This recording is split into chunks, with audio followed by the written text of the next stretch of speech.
मोदी जी, ऐसा क्या मीठा है कि आपकी कैबिनेट में से धर्मेंद्र प्रधान जी का इस्तीफा लाखों करोड़ों युवा मांग रहे हैं और आपकी कैबिनेट और आप इनसे इस्तीफा मंजूर नहीं करवा पा रही है। आपसे मेरा अनुरोध है, मैं आपके हित की बात कर रहा हूं, क्योंकि मैं भी एक युवा हूं और युवाओं की पीड़ा मैं समझता हूं। और मैं ये कहना चाहता हूं कि भाजपा सरकार हमेशा राम जी के नाम का उपयोग करती रही है और कर रही है। राम जी ने अपने जीवन काल में ये संदेश दिया कि जब उन पर एक उंगली उठी तो उन्होंने अपना राज्य पाठ छोड़ दिया था। तो मैं केवल कम शब्दों में ये कहना चाहता हूं कि युवाओं की भावनाओं की कदर करें। और युवा भावना नहीं है, ये उनकी पीड़ा भी है और इस पीड़ा में आपको उनको साथ देना चाहिए, क्योंकि ये वानर सेना है और वानर सेना जब तैयार हो जाती है तो निश्चित तौर पे अच्छे अच्छे बिरले पहाड़ भी ढह जाते हैं।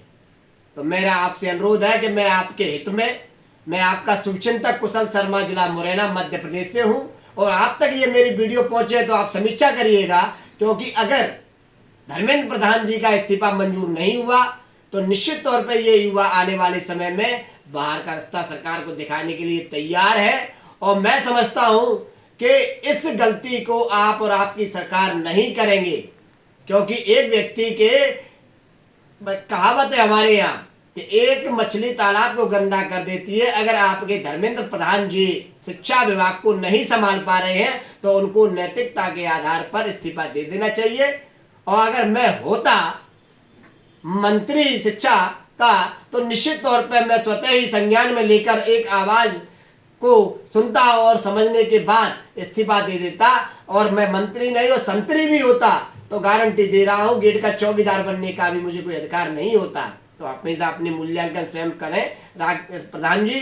और मैं आपसे निवेदन करता हूं कि आप मोदी सरकार को बचा लीजिए, क्योंकि आने वाले समय में युवाओं ने जिस तरीके से हुकार भरी है, जिस तरीके से जंतर मंतर पर प्रोटेस्ट चल रहा है, जिस तरीके से लाठी डंडियां भांजी जा रही हैं, ये बहुत ही निंदनीय है। और ये वो युवा है जो देश को मजबूत करता है और शिक्षा उसका मार्ग है और इस शिक्षा में आपने घुन लगाने का काम किया है। मैं समझता हूं अगर इसी तरीके से आप शिक्षा में घुन लगाते रहे तो हमारा जो भारत है विश्व गुरु बनने की दौड़ में है, जैसा कि भाजपा सरकार कहती है, जैसा कि मोदी जी कहते हो, जैसा एक एक आदमी चाहता है, आवाम चाहता है कि विश्व गुरु में भारत जुड़े, तो निश्चित तौर पे वो सपना काल्पनिक रह जाएगा। और इस काल्पनिक सपने को साकार करने के लिए आपको इस्तीफा दे देना चाहिए, तभी ये भारत मजबूत होगा। और आने वाले शिक्षा मंत्री हमेशा ऐसे सबक लेंगे कि मुझे किस तरीके से, किस मुस्तैदी से जो है सरकार में काम करना है। और जिस तरीके से आपने पुलिस को इतना एक्टिव किया, अगर पेपर लीक जैसी स्थितियां अगर हो रही है और इतनी पुलिस अगर आप पेपर लीक के समय लगा देते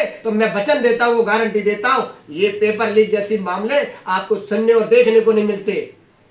तो मैं अपनी वाणी को विराम देता हूं और मोदी जी फिर आपसे पुनः आग्रह करता हूं कि इस्तीफा दे ही दीजिए, क्योंकि दे देंगे तो भलाई रहेगी, बाद बाकी आने वाला समय आपको झेलना पड़ेगा और उस पीड़ा से आप गुजरेंगे उसको हम देख नहीं पाएंगे, क्योंकि आप हमारे यशस्वी प्रधानमंत्री हैं। बस इन्हीं शब्दों के साथ मैं विराम देता हूं। बहुत बहुत धन्यवाद, नमस्कार।